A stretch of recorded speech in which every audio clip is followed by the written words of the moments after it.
우리 말씀 보십시다. 오늘 빛 가운데 살아가는 어둠이란 제목으로 우리 요한일서 말씀 계속 보시겠습니다. 우리 다 같이 읽으십시다. 시작. 우리가 그에게서 듣고 너희에게 전하는 소식은 이것이니 곧 하나님은 빛이시라. 그에게는 어둠이 조금도 없으시니라. 만일 우리가 하나님과 사귐이 있다 하고 어둠에 행하면 거짓말을 하고 진리를 행하지 아니함이거니와 그가 빛 가운데 계신 것 같이 우리도 빛 가운데 행하면 우리가 서로 사귐이 있고 그 아들 예수의 피가 우리를 모든 죄에서 깨끗하게 하실 것이요 만일 우리가 죄 없다 하고 말하면 우리 스스로 속이고 또 진리가 우리 속에 있지 아니할 것이요 만일 우리가 우리 죄를 자백하면 그는 이쁘시고 의로우사 우리 죄를 사하시며 우리를 모든 불의에서 깨끗하게 하실 것이요 만일 우리가 범죄하지 아니하였다 하면 하나님을 거짓말하는 이로 만드는 것이니 또한 그의 말씀이 우리 속에 있지 아니하니라. 아멘. 여러분 오늘 이 본문은 요한이 무엇을 우리에게 전합니까? 요한이 예수님이 이 땅에 오셔서 내가 제자 생활을 했는데 그 예수님께서 내 생각이 아니라 요한의 생각이 아니라 예수님께서 저런 걸 내가 너희들한테 전할 건데 예수님이 뭐라고 증거하시는가 하면 하나님은 뭐다? 하나님 빛이시다. 그리고 어둠이 조금도 없으시다. 이 말입니다.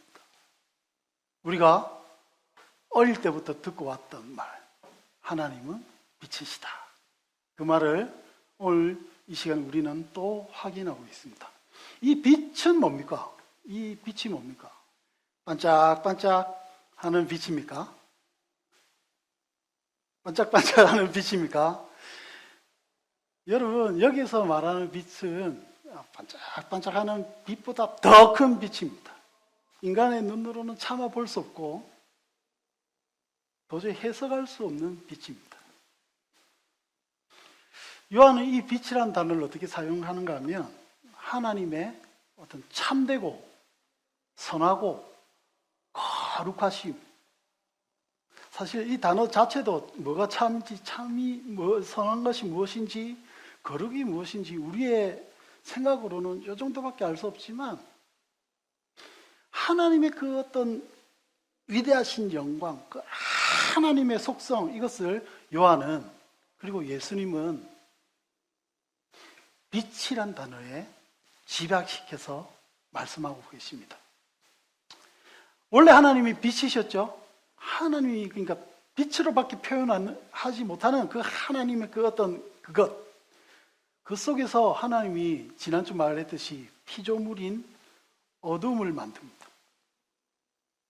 그리고 그곳에 다시 하나님의 기운, 하나님의 이 참되고 선하고 거룩한 이 하나님의 속성이 이 피조물, 이 어둠을 다스리도록 첫째 날에 만드십니다.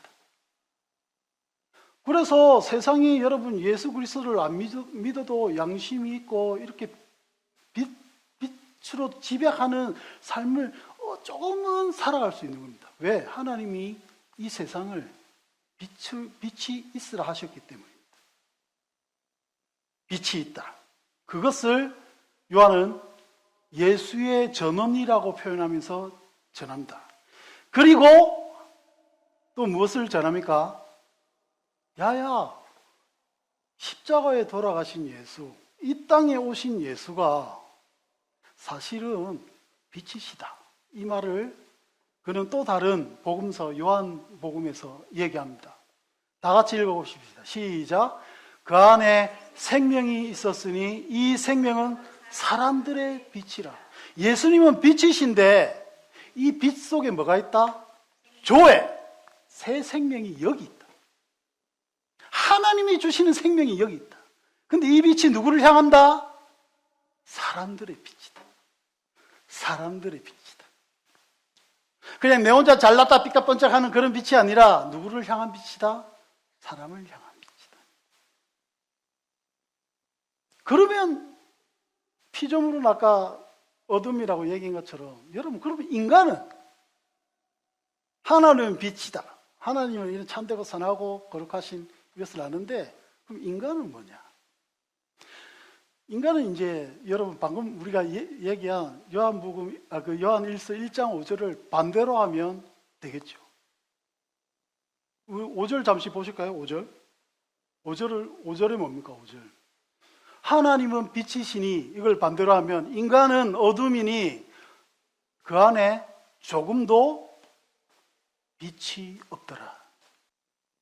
여러분, 인간은 어둠입니다. 이것이 성경이 얘기하는 우리의 실존입니다. 그리고 믿는 자는 내가 어둠이구나, 이것을 맨 처음에 깨닫습니다. 하나님의 선행적 은혜로. 그래서 어떻게 됩니까? 내가 어둠이라고 인식하는 게 뭡니까? 회개입니다.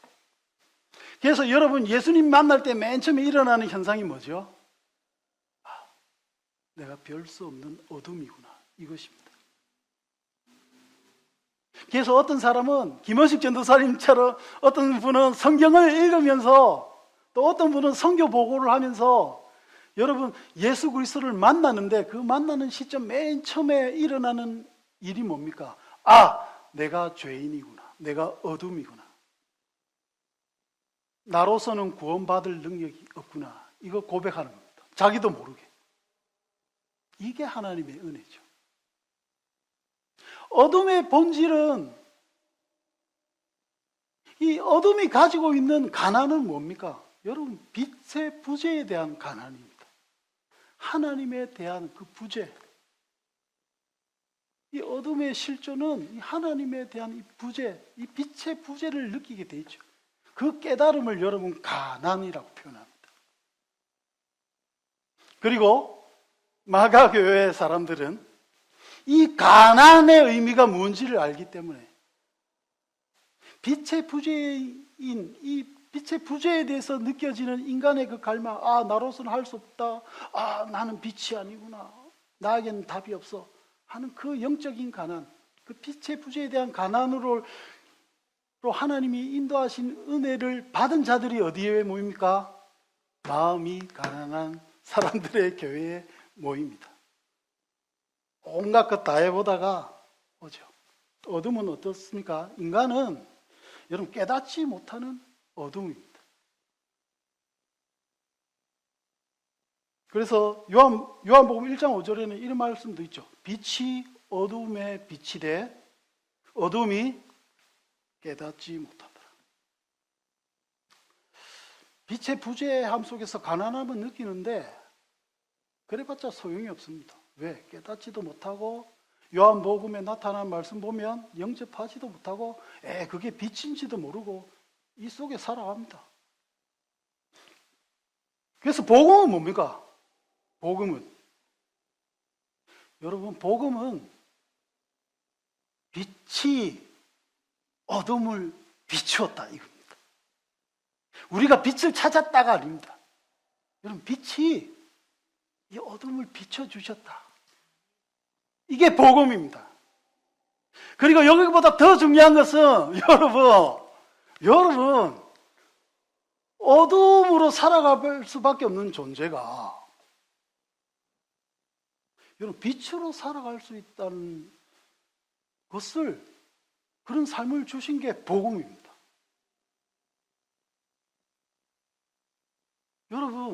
여러분들하고 저는 죽을 수밖에 없고 아무것도 우리 구원받지 못할 백성에게 빛이 오셔서 나로 하여금 이 어둠으로 하여금 빛으로 살게 하십니다. 여러분, 이게 은혜이고 이게 기독교가 가진 신비이고 이건 축복입니다. 세상 사람들은 아직 그 빛을 영접지도 못하고 바라보지도 못한 사람들은 이 삶을 살아갈 수 있을까 없을까? 없습니다, 여러분. 그래서 우리는 빛의 자녀이기도 하죠. 우리 요한복음 9절에서 13절 우리 다 같이 한번 읽어보십시오. 여기에 복음이 집약되어 있습니다. 시작. 참빛 곧 세상에 와서 각 사람에게 비추는 빛이 있었으니 그가 세상에 계셨으며 세상은 그로 말미암아 지은 바 되었으되 세상이 그를 알지 못하였고 자기 땅에 오매 자기 백성이 영접하지 아니하였으나 영접하는 자 곧 그 이름을 믿는 자들에게는 하나님의 자녀가 되는 권세를 주셨으니 이는 혈통으로나 유국정으로나 사람의 뜻으로 나지 아니하고 오직 아멘. 여러분 여기에 우리의 구원의 확신이 있습니다. 여러분 이 구절 아시는 것, 이 구절에 여러분 신앙 고백이 있는 것, 이 구절에 나의 모든 것이 걸려 있는 것,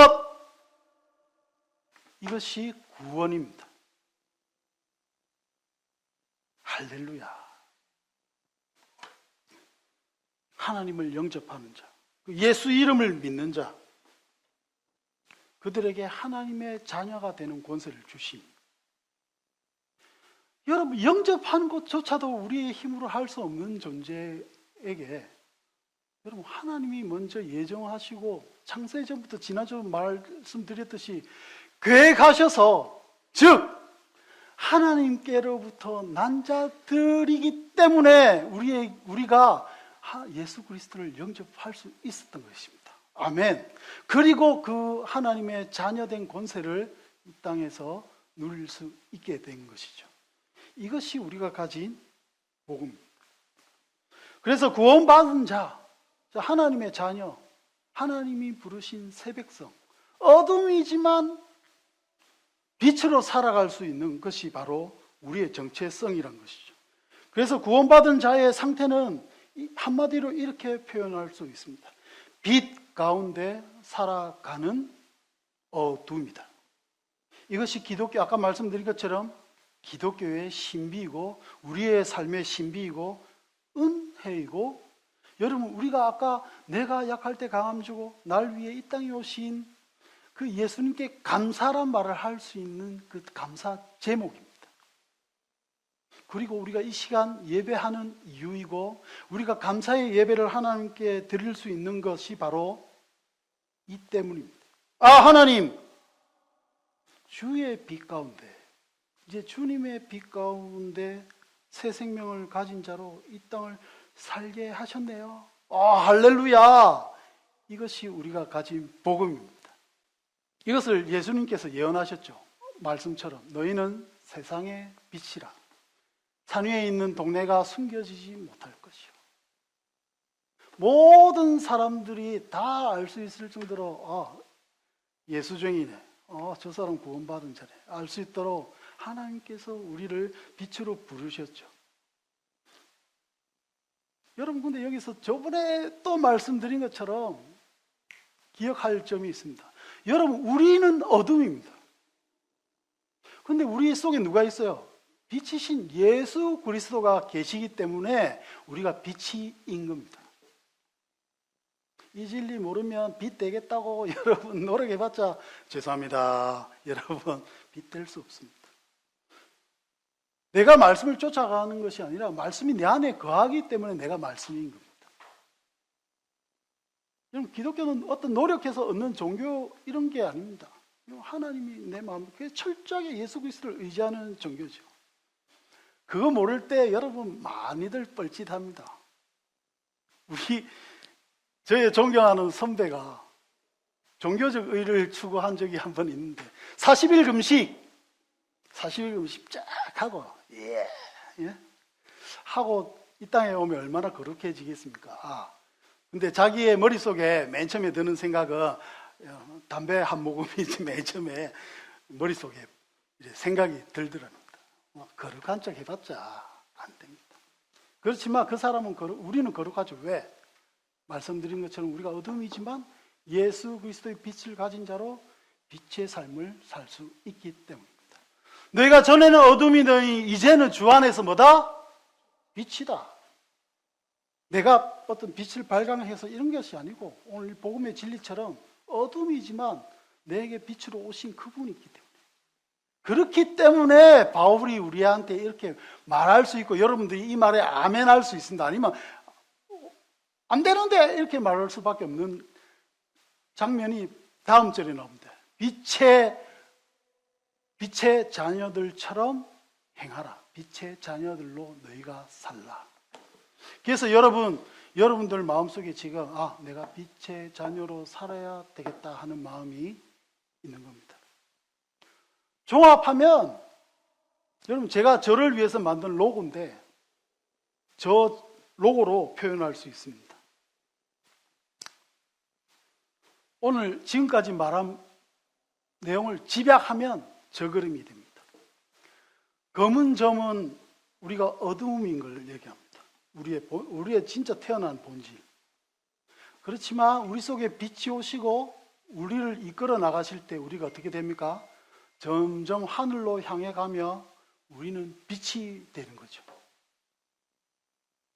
빛의 자녀로 살 때 우리가 점점 흰색 빛이 되어가며 우리가 그리스도와의 연합하는 데까지 자라가죠. 그 그리스도의 장성한 분량에까지 우리를 인도하시죠. 이것을 저번에 말한 것처럼 뭐라 한다? 성화라고 합니다. 그리고 이것이 바로 구원의 점진성을 나타내죠. 우리는 그렇게 구원을 이루어 나가는 겁니다. 그래서 구원을 이루어 나간다는 것은 여러분, 우리가 그리스도와의 연합, 우리가 빛이 되어 간다는 데 있습니다. 우리가 빛이 되어 갈 것이기 때문에 아직은 더럽고 어둠이고 우리를 지배하는 것이 나쁜 것이 더 많은 것 같고 빛의 자녀 여기에 되면 왠지 마음이 어려워지지만 예수 그리스도는 우리에게 말씀하고 계십니다. 너희는 뭐다? 빛이다. 그래서 빨간색은 예수 그리스도의 피를 의미합니다. 예수 그리스도의 피가 있기에, 예수 그리스도의 십자가의 능력이 있기에, 예수 그리스도께서 여러분을 책임지시기에, 예수 그리스도 자기를 향한 하나님의 그 자신감이 있기에 우리에게 말씀하시는 겁니다. 너희는 뭐다? 빛이다. 여러분, 빛입니다. 여러분, 나는 빛이다. 하나님이 내한테 계시구나. 이것을 여러분 마음속에 다시 한번 새기는 시간이 되었으면 좋겠습니다. 이것이 복음입니다. 그런데 질문, 빛으로 사셨습니까? 이번 일주일 나는 빛으로 살았다. 한번 손 들어보십시오. 빛의 자녀십니까? 솔직히 한번 얘기해보세요. 솔직히 빛의 자녀십니까? 빛 가운데 사셨습니까? 여러분, 교회의 비즈니스 모델은 이런 것 같아요.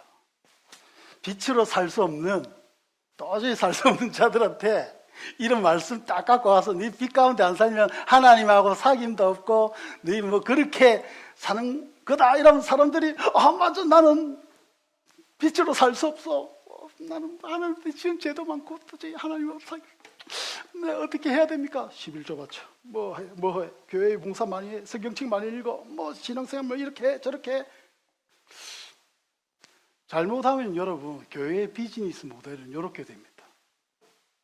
근데 요한이 오늘 이 말씀을 주신 거는 여러분, 그런 식으로 협박하려고 준 게 아닙니다. 왜? 요한이 지금 알잖아요. 너희 어둠이었는데 빛이 왔는데 너희가 도저히 빛이 될 수 없는 존재인데 빛으로 행하라. 이 말을 여러분, 도저히 할 수 없는 자들한테 빛의 자녀로 살라 이러면 여러분 양아치지요. 하나님 양아치로 생각하는 겁니다. 도저히 할 수 없는 사람한테 7살짜리한테 20살짜리 수학 문제를 줘서 해라는 것밖에 더 안 되잖아요. 하나님이 그런 하나님입니까? 그 하나님이 아니라는 거죠. 그럼에도 불구하고 우리의 마음을 어렵게 하는 게 있습니다. 이런 말을 들어도 나는 빛이다 이런 마음을 품고 가도 살아가면 살아갈수록 마음은 어려워지고 죄의 공격은 있고 이 속에 우리가 살아갑니다.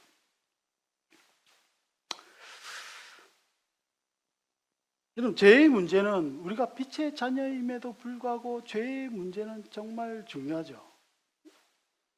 여러분, 예배 드리러 올 때 맨 처음에 생각되는 것이 이 죄에 대한 키워드 앞에 우리는 또 자기 자신을 고민하기도 하고 어려워하기도 합니다. 왜? 죄가 가진 게 있죠. 죄가 가진 게 단순히 죄로 끝나는 것이 아니잖아요. 죄가 있기 때문에 여러분 마음이 아픈 거 아닙니까? 여러분이 죄 짓고 우리가 죄 지은 것이 어떻게 합니까? 우리의 마음을 공격합니다. 우리의 마음을 어렵게 만들죠. 자기에게 그칩니까? 아닙니다. 죄는 누구에 대해서 짓는 겁니까? 자기 자신에게 짓기도 하지만 여러분, 내가 다른 사람들에게 죄 짓기도 합니다.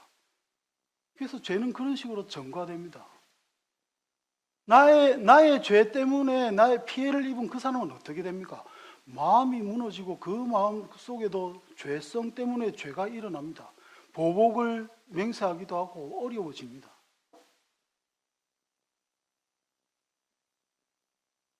그래서 서로의 삶을 파괴하는 죄의 문제가 있죠. 우리 현실 속으로. 급기야 우리가 하나님 앞에 나아가려고 여러분들 할 때 여러분들 가로막는 게 뭡니까? 목사입니까? 교회입니까? 자기 자신의 마음에 자기 죄입니다. 죄 이거 어떻게 할 겁니까? 죄. 여러분에게 있어서 죄는 뭡니까? 그럼에도 불구하고 다시 한번 확인합니다. 여러분, 우리는 빛입니다. 왜? 예수 그리스도 때문에 그렇습니다. 우리가 잘나고 이런 것이 아니라 예수 그리스도가 빛이기 때문에 우리가 빛인 겁니다. 이거 절대 잊어버리시면 안 됩니다.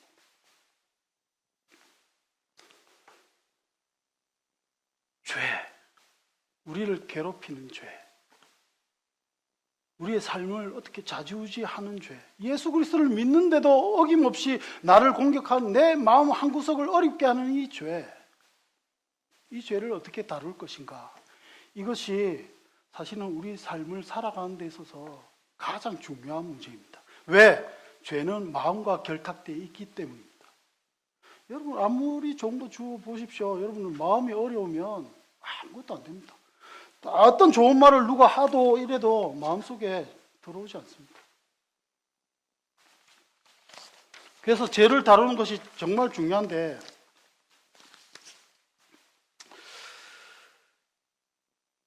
죄를 다룰 때 가장 중요한 문제를 오늘 요한 1서에서 요한은 지적합니다.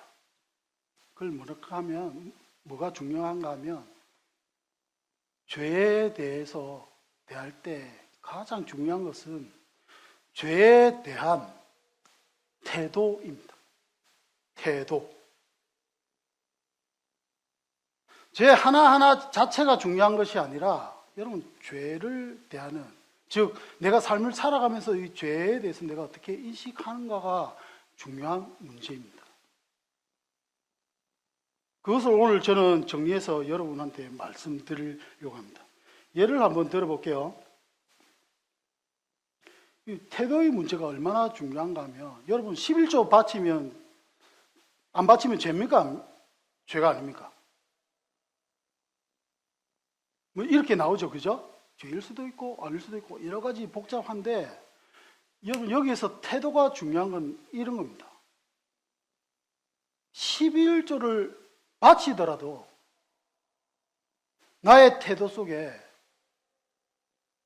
11조를 나의 과시하기 위해서, 내가 내 이름을 드러내기 위해서 뭐 이런 마음으로 내가 이것을 한다면,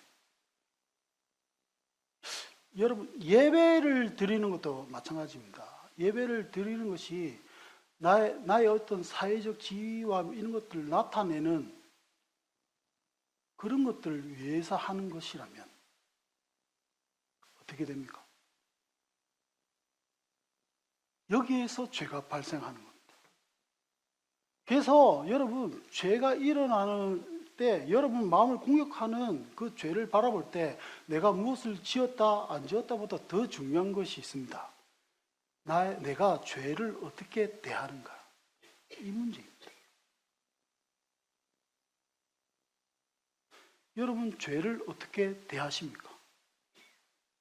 그것을 오늘 본문에 있는 말씀으로 한번 풀어봅시다. 여러분들은 알아서 생각하시고, 오늘 본문에 있는 말에, 여러분 오늘 본문에서 요한이 시작하고 있는 사람들 중에는 이런 사람들이 있습니다. 나는 죄가 없다. 나는 죄가 없다. 이것이 그 당시에 영지주의자들, 저번 주 말씀드렸던 영지주의자들이 이렇게 주장을 했습니다.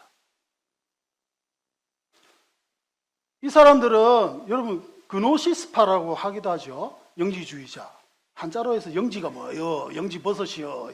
이게 아니고 여러분 영지는 지식을 말합니다. 그러니까 이 사람들 생각 속에는 내가 이 선한 영이 하나님이 주신 지식을 받았으니까 이 지식만 알면 이 악한 육체는 죄를 짓든 뭘 하든 나하고 관계없다.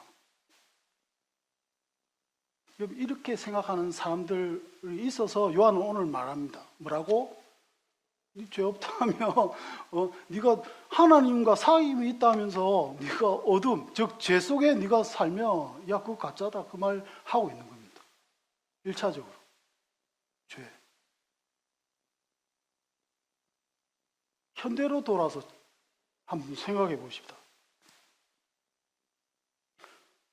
제일 큰 저번에도 지적했듯이 영지주의적인 태도는 아니지만 우리 개신교가 가진 이 은혜의 신학, 모든 것이 은혜다.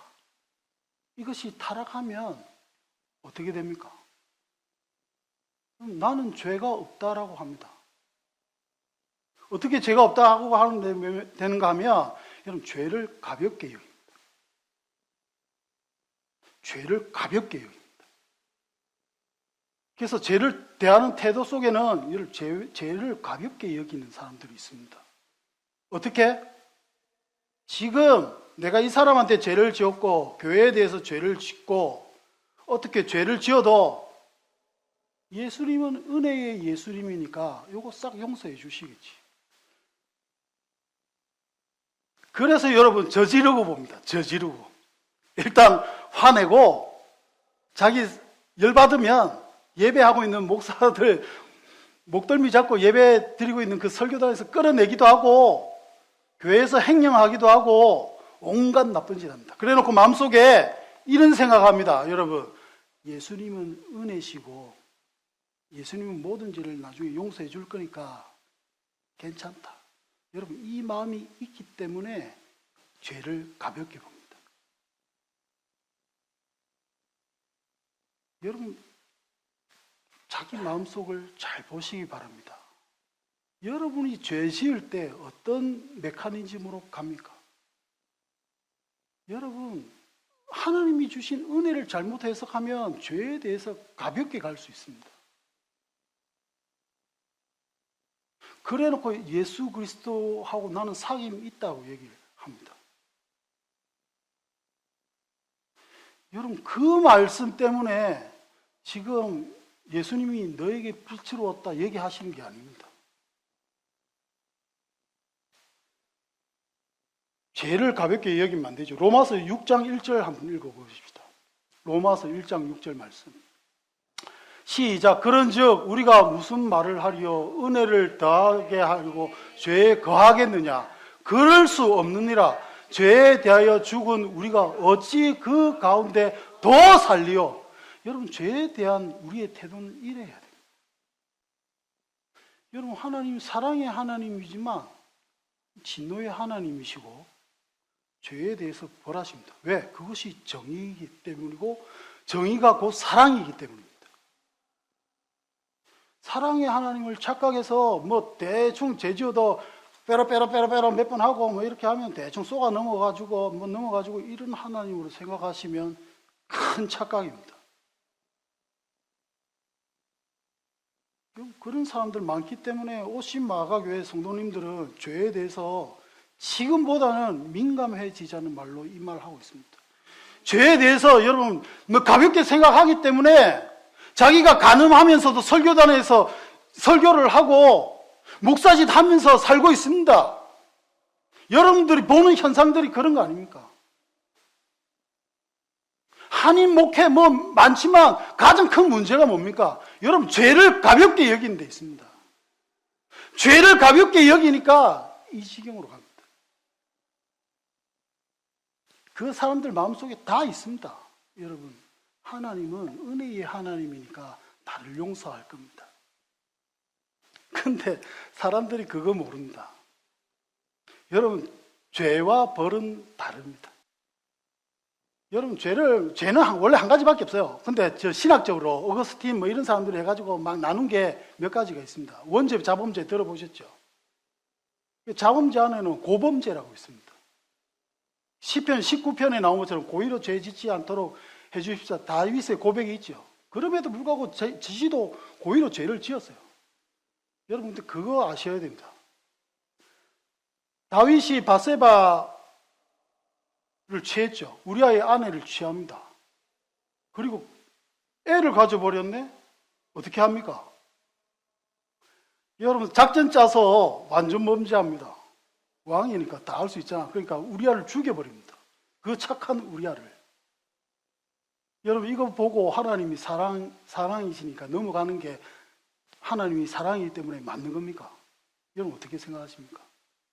이 완전 범죄, 여러분 저는 완전 범죄가 없는 줄 알았는데 성경책에 보니까 이렇게 완전 범죄가 있었어요. 다윗은 완전 범죄를 저지릅니다. 하나님 외에는 아무도 알 수 없는 그 죄를 지었고 다윗은 계속 하나님한테 예배했을 것이고 하나님께 나아갔을 겁니다. 그죠? 시편도 쓰고 온갖 잘난 척은 다 하고 그럴 때 하나님께서 나단을 보내서 얘기합니다. 그리고 죄에 대해서 철저히 짓밟아 놓으시죠. 다윗의 마음이 무너집니다. 그리고 여기까지는 목사님들이 설교를 많이 해서 그럼에도 불구하고 하나님께서 다윗을 사랑하셔서 그의 죄를 용서하셨습니다. 그를 안아주고 나하고 가장 친한 다윗은 나 진짜 온유한 자고 내 마음에 맞는 합한 자다. 그럼에도 불구하고 여러분 하나님께서 벌은 취소하지 않으셨습니다. 그 뒤로 어떻게 됩니까? 너는 아무도 모르게 은밀하게 간음을 했지만 곧 봐라. 백주 대낮에 네가 저지른 범죄가 네가 너를 아프게 할 장면이 네 인생에 일어날 것이다. 하나님 다윗의 죄는 용서하지만 벌은 용서하지 않으셨습니다. 그래서 그 뒤로 어떤 일이 일어납니까? 압살롬 사건이 일어나서 압살롬이 자기 다윗의 후궁들하고 같이 자는 장면이 일어나죠. 하나님 그렇게 철저하게 놔두십니다. 그래서 하나님께서 죄는 용서하지만 여러분 벌은 내리십니다.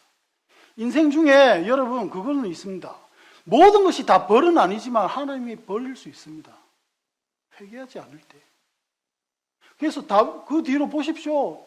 압살롬이 있고 그 압살롬 사건 전에 누가 압살롬 동생을 이렇게 강제적 강간하는 사건들 일어나잖아요. 다윗이 한마디도 못합니다. 뒤에 나중에 압살롬 때문에 쫓겨나갈 때 어떤 사람이 베냐민 집에 누가 와서 막 욕을 해요. 뭐 다윗 너 나쁜 죽이려 막 할 때 다른 사람들이 저 까부는데 다윗 임금님 제 죽일까요? 할 때 다윗이 놔두라 그럽니다. 왜? 자기 죄를 아니까. 여러분 이게 고범죄의 무서움입니다. 여러분 하나님 그래서 갈라디아서 6장도 그렇고 여러분 성경 맨 마지막에 보십시오. 스스로를 속이지 말고 하나님을 속이지 말라. 하나님을 만홀히 여기지 말라는 표현이 있습니다. 여러분 성경책에는 사랑의 하나님에 대한 표현보다 진노의 하나님에 대한 표현이 더 많은 거 아셔야 됩니다. 그걸 아셔야지. 여러분 우리가 방금 설교할 때 어둠 그래 so what? 어둠이 뭔가를 압니다. 인간이 얼마나 잔인하고 인간이 얼마나 못돼 빠졌고 얼마나 구원 전혀 받을 수 없는 존재를 여기서 압니다. 요거 모르니까 여러분 하나님도 대충 믿고 죄를 가볍게 여기고 이런 식으로 삽니다. 진노하는 하나님, 정의의 하나님 반드시 기억해야 됩니다. 그래서 오늘 요한은 맨 처음에 얘기하죠. 네가 하나님하고 사귐이 있다 하면서 네가 어둠 속에서 행하면 너는 가짜다. 다른 극단도 있습니다. 여러분 사실은 저는 이 극단을 여러분들한테 더 말씀해 주고 싶습니다. 저의 경우이기도 합니다. 두 번째 경우는 죄에 대해서 너무 집착하는 사람이 있어요. 죄에 대해서. 이 사람의 모든 것은 죄예요, 죄. 죄가 중심이야. 신앙생활의 모든 것이 죄예요, 죄. 여러분한테 한번 질문해 볼게요. 여러분, 하나님이 여러분에 대해서 어떻게 느낀다고 생각하십니까? 지금 이 순간. 여러분, 하나님이 여러분에 대해서 어떻게 생각한다고 생각하십니까? 여러분, 오늘 예배 드리기 맨 처음에 와서 어떤 생각들 하셨습니까? 여러분, 저처럼 하나님 안 믿고 저처럼 뻘짓 안 하시기를 정말 축원합니다. 저는 이렇게 믿었습니다. 저한테 있어서 이 죄는 너무나 크게 다가와서, 여러분, 저는 만약에 저한테 하나님이 지금 이 순간 너를 어떻게 생각해? 이렇게 얘기를 한다면 저는 하나님이 이렇게 볼 것이라고 옛날에는 생각했습니다. 위선자, 더러운 자, 죽일 자, 멸망받아야 돼. 내가 네 영화 제목처럼 내가 아무도 모를 때 네가 한 짓을 나는 다 알고 있어. 한 주만 이런 장면이 있으면 괜찮은데 계속 예배 시간마다 어떻게 합니까? 여러분, 하나님한테 인정받으려고 막 긴장해가 예배 어떻게든 잘해서 제사 받고 가야 되겠다 해가지고 예배 드리고 누가 와서 반가워 하는데 예배 시간에 하나님께 정성 해야 돼. 예배 드리면 이제 조금 죄에 대한 이거 짐을 조금 내려놓습니다.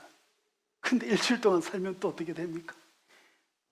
온갖 나쁜 것 짓다는 내 모습 속에 지치고 힘들고 하나님 앞에 도저히 못 나갈 것 같아. 그때 한 나가면 또 지옥 갈 것 같아. 지옥 안 가기 위해서 또 갑니다. 가서 또 회개해야 되고. 그렇게 예배 드리고 하다 보니까 몇 년 지나니까 예수 믿는 거 힘들다. 여러분, 저 자세한 이야기는 알겠지만 저는 그래서 하나님 떠난 적이 있습니다. 도저히 이래 위선적으로는 도저히 못 살겠다. 하나님한테 이제 용서 비는 것도 미안하기도 하고 도저히 안 되겠다.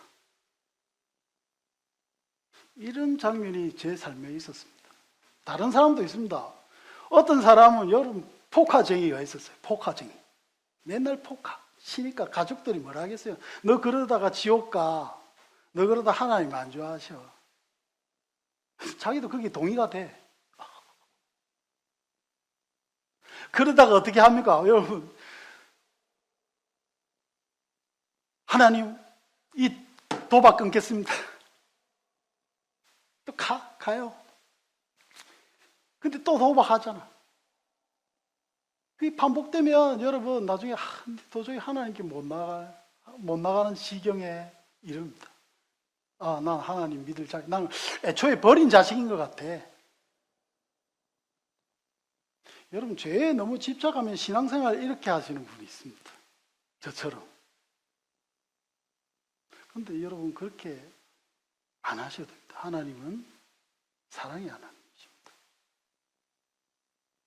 그리고 하나님은 좀 감정적이지 않습니다. 하나님은 우리의 죄의 어떤 행위에 따라서 이래 바뀌는 이런 하나님이 아닙니다. 애초에 그러려면 여러분 예수님을 이 땅에 안 보내셨죠. 그런데 그거 사람들을 잊어버릴 때 많은 것 같습니다. 저처럼, 옛날에 저처럼. 하나님은 사랑의 하나님이십니다. 요한도 오늘 이렇게 얘기를 하지만 우리 요한을 어떤 사도라 부릅니까? 여러분 사랑의 사도입니다. 지금 이 말씀 하시는 게 사랑의 하나님이라는 걸 기억하셔야 됩니다. 그래서 이 말 여러분 만약에 저처럼 죄에 너무 집착해서 마음도 흩어지고 어려우시면 이 말씀 기억해 내시기 바랍니다. 로마서 8장 1절에서 2절 말씀 시작. 그러므로 이제 그리스도 예수 안에 있는 자에게는 정죄함이 없나니 이는 그리스도 예수 안에 있는 생명의 성령의 법이 죄와 사망의 법에서 너를 해방하였음이라. 오늘 우리 본문 말씀도 다시 한번 읽어보십시다. 요한 1장 9절 말씀 시작. 만일 우리가 우리 죄를 자백하면 그는 미쁘시고 의로우사 우리 죄를 사하시며 우리를 모든 불의에서 깨끗하게 하실 것이요. 여러분 죄가 모든 것을 바꾸지 않습니다. 특별히 하나님과 나의 관계를 여러분 이 죄의 문제가 바꾸지 않습니다. 여러분 여기에 우리의 믿음이 있어야 됩니다. 여기에.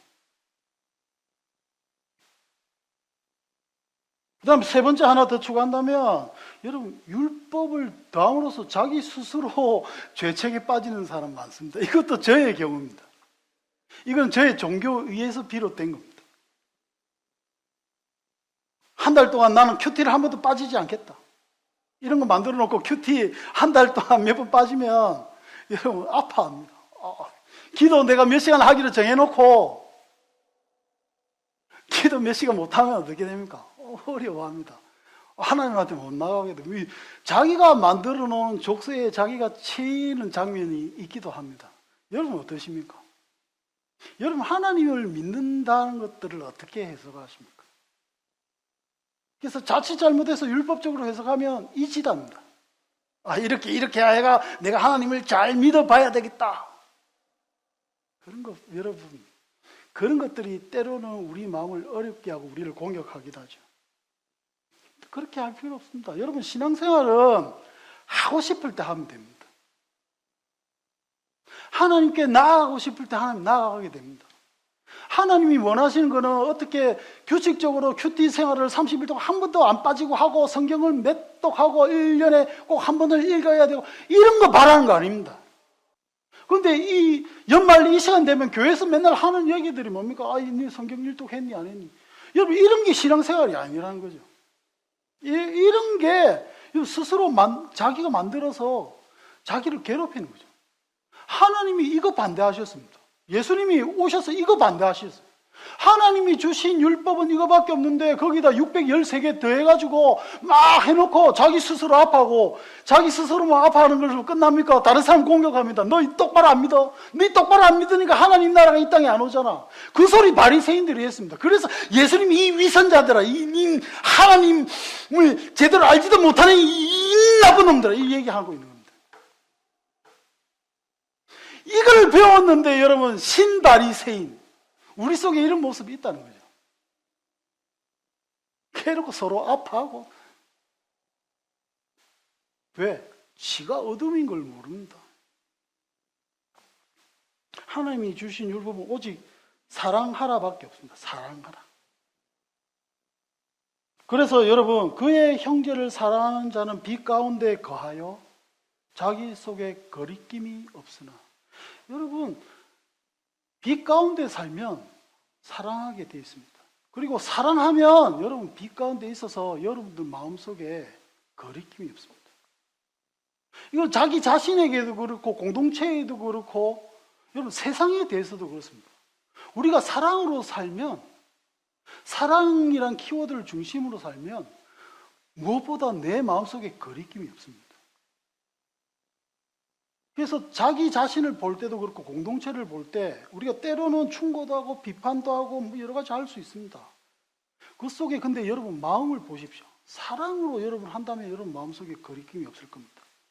근데 이것으로 남을 공격한다든지 뭐 어떻게 한다든지 내 마음속에 있는 그것을 보십시오. 나의 동기가 뭔가. 요한은 오늘 이 본문 속에서 여러분 죄에 대한 이런 태도들을 지적하고 있습니다. 자, 그러면 여러분 이제 그러면 이렇게 말할 수도 있죠. 방금은 하나님 만홀히 여기지 말고 죄에 대해서 여러분 가볍게 생각하지 말고 제대로 좀 하고 이렇게 해라 해놓고 또 나중에는 예수님 사랑의 하나님이니까 다 너무 이쪽으로 치우치지 마라 하고, 뭐지? 뭐가 정답이에요? 목사님 왜 이 소리 했다가 이 소리야? 이렇게 생각하실 수도 있는데, 여러분 지금 저 이 소리 했다가 이 소리 하고 있는 겁니다. 왠지 아세요? 여러분, 신앙의 원리는 어떤 원리나 법칙이 아닙니다. 여러분, 하나님과의 관계는 어떤 원리나 법칙이 아닙니다. 요래 하고 이렇게 하면 이렇게 되고 회개 기도하면 이렇게 하고, 이것이 아닙니다. 여러분, 관계입니다. 신앙생활은 관계입니다. 여러분, 그래서 여러분 마음속에 있는 끊임없는 질문은 나와 하나님과의 관계가 되어야 됩니다. 하나님 관계를 어렵게 하는 것이 있다면 왜 어려운지를 여러분 마음속을 보셔야 돼요.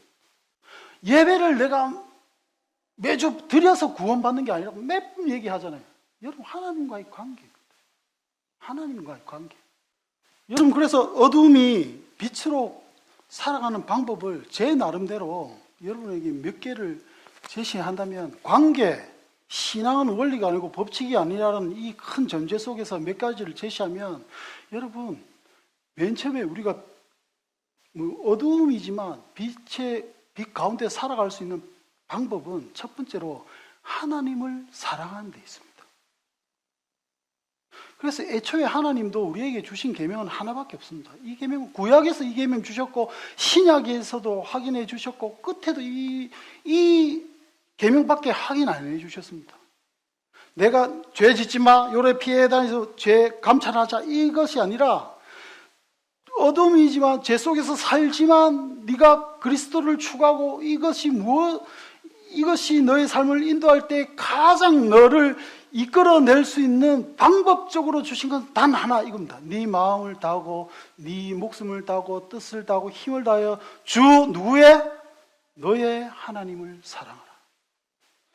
여러분, 이 말씀대로 있을 때 저의 경험적인 것들이 있기 때문에 자신을 가지고 여러분에게 말씀을 드리면, 여러분이 하나님을 알고 하나님을 사랑하는 데 나아가면, 여기에 집중하다 보면 죄와 멀어집니다.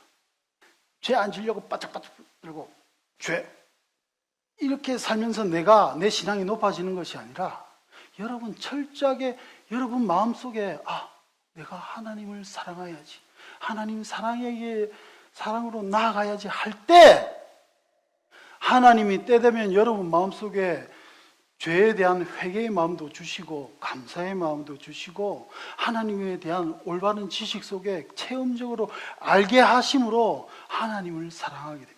여러분, 하나님의 사랑이 더 깊어지고 우와 이거다 할 때 비로소 여러분 죄와 멀어져 있는 여러분을 만나시게 될 겁니다. 그래서 예배는 더 이상 죄에 대해서 해결받고 가야지, 하나님한테 인정받아야 되니까 죄 많이 졌으니까 이번에는 $100 헌금 다 할까, 이런 류의 신앙생활이 아니라 하나님을 사랑하는 속에 예배를 할 수 있는 겁니다. 죄가 있지만 사랑이신 하나님, 내가 사랑하는 하나님, 내가 부모한테 죄를 지었지만 부모한테 나아갈 수 있는 그거 동일하게 내가 하나님 앞에 사랑을 할 때 나아갈 수 있죠. 두 번째는 여러분, 마음을 지켜보라입니다. 다 같이 읽어보십시오. 시작. 모든 지킬 만한 것 중에 더욱 네 마음을 지키라. 생명의 근원이 이에서 남이니라. 여러분, 죄는 태도의 문제라고 말씀드렸죠. 여러분의 마음 깊은 곳에 있는 것이 무엇인지를 보십시오. 그래서 어떤 영어 성경에는 여러분 이 지키라를 watch over라 번역해 놨습니다. 지켜봐라. 네 마음을 지켜봐라. 네 마음의 근원에서 무엇이 활동하는지 지켜봐라. 여러분, 이것이 신앙생활입니다. 기도하라는 이유도 여기 있습니다. 여러분, 기도할 때 오만 것 땜한 것 다 얘기할 때 여러분 하나 발견할 수 있습니다. 내가 사실은 무엇을 생각하고 있는가. 화내는 내 모습이 있지만 그 속에 내 마음속에 뭐가 있는지를 자기가 압니다. 마음을 지켜보라. 세 번째, 영의 일을 생각하라. 로마서 8장 5절 읽어보십시다. 시작. 육신을 따르는 자는 육신의 일을, 영을 따르는 자는 영의 일을 생각하나니 육신의 생각은 사망이요 영의 생각은 생명과 평안이니라. 여러분, 영의 일을 생각할 때 여러분 하나님이 주시는 생명과 평안, 그 하나님의 빛에서 나오는 생명과 평안을 체험할 수 있습니다. 영의 일이 뭔가? 영의 일이 뭡니까? 또 영의 일 이렇게 하면 여러분 교회 일 많이 해야 되고 뭐 많이 해야 되고 뭐 이런 거 아닙니다. 이런 게 아니라 여러분 영의 일은 단 하나, 하나님이 어떤 대상이나 어떤 사람에 대해서 어떻게 바라보실까를 생각하는 겁니다. 다시 한번, 영의 일은 뭐다? 하나님은 어떻게 바라보실까를 바라보는 겁니다. 성령의 일을 생각하는 겁니다. 나의 일이 아니라, 나의 생각이 아니라 하나님은 어떻게 생각하실까? 이것은 사역의 원리이기도 합니다. 여러분 보십시오. 여러분 소위 말하는 신앙 좋을 때 내가 어떤 사람에 대해서 여러분 내가 보는 그 사람이 아니라 하나님이 이 사람을 어떻게 볼까 생각할 때 여러분 그 마음속에 뭐가 생깁니까? 긍휼함이 거기서 생깁니다. 하나님이 저 사람을 어떻게 볼까? 비록 지금 죄에 있는 모습이고 화내는 모습이고 여러 가지 모습 속에 있지만 하나님이 저를 어떻게 보실까? 그 바라볼 때 긍휼의 마음이 생깁니다. 그리고 그 긍휼의 마음이 생길 때 여러분 마음속에 손해보는 생각, 이런 생각이 들던가요? 아닙니다. 오늘 말하는 것처럼 여러분 마음속에 하나님이 주시는 생명과 평안이 있습니다. 영의 일을 생각하라. 여러분 영의 일을 생각하라, 하나님을 사랑하라, 마음을 지키라, 다 나 때문입니다. 하나님이 내가 빛으로 살면서 그 하나님의 빛 속에서 행복해지기를 원해서 오늘 이 말씀 주시는 겁니다. 이것이 여러분 빛이 어둠을 살아내는 방법입니다. 하나님을 사랑하라. 우리 오시마가 교회가 여러분 여기에서 모든 것을 해석하십시다. 예배든 자신의 삶이든 자기하고 관련된 모든 이웃이든 하나님을 사랑하라. 모든 인생의 장면 속에서 여러분 하나님을 사랑하는 법을 배우고 하나님 사랑에 깊어지는 여러분의 삶 되시길 바랍니다. 그래서 신앙생활은 다른 거 없어요. 예수 그리스도께 집중하는 겁니다. 예수 그리스도께 집중하는 겁니다. 사람을 마사지할 때도, 사람들에게 주사를 놔줄 때도, H마트에서 진열할 때도 여러분 예수 그리스도에 깊어질 수 있습니다. 신앙생활은 그거밖에 없습니다. 우리가 거기에서 출발하십시다. 오늘 추수감사 예배, 다음 주 우리 감사를 하지만 이번 일주일 하나님 앞에서 죄에 대해서 생각도 해보시고 고민도 해보시고, 그러나 이 모든 원리들보다 무엇보다 하나님을 사랑함이란 키워드에 대해 가지고 우리가 다시 한번 우리를 바라보십시다. 그 바라볼 때 여러분 저는 확신합니다. 여러분들의 다음 주 하나님 앞에서 드리는 감사의 예배가 여러분 하나님을 사랑하는 예배가 될 것입니다. 그리고 여러분 마음속에 하나님을 이렇게 사랑하도록 나의 삶을 인도하신 주님이 나와 같이 계심으로 감사하는 시간이 될 것입니다. 그 마음으로 여러분들을 기대하고 앞으로 하나님을 사랑할 교회를 기대하며 저의 인생을 기대하고 우리 모두의 삶을 사용하여 주셔서 세상에 빛되게 하실 그 하나님을 저는 또한 기대합니다. 기도하시겠습니다. 주님, 오시마가교회 성도들 죄에 대해서 가볍게 여기지도 않을 뿐더러 그렇다고 죄에 대해서 너무 집착해서 삶을 얽매여지는 그런 삶도 아니라 오직 하나님을 사랑함으로써 죄를 극복하고 죄를 이겨나가며 그 하나님의 사랑을 더 알아갈 때 체험할 수 있는 빛이신 하나님이 주시는 생명과 평안 속에 삶을 만끽하며 새 백성의 삶이 무엇인지 기뻐하는 우리 오시마가교의 모든 성도들 되게 하옵소서. 지금은 우리 구주 예수 그리스도의 은혜와 하나님의 사랑과 성령의 감화 감동 충만 역사하심이 이 자리 하나님 사랑하는 인생을 살아가길 원하는 오시마가의 모든 성도들 머리 위에 영원히 함께 있을지어다.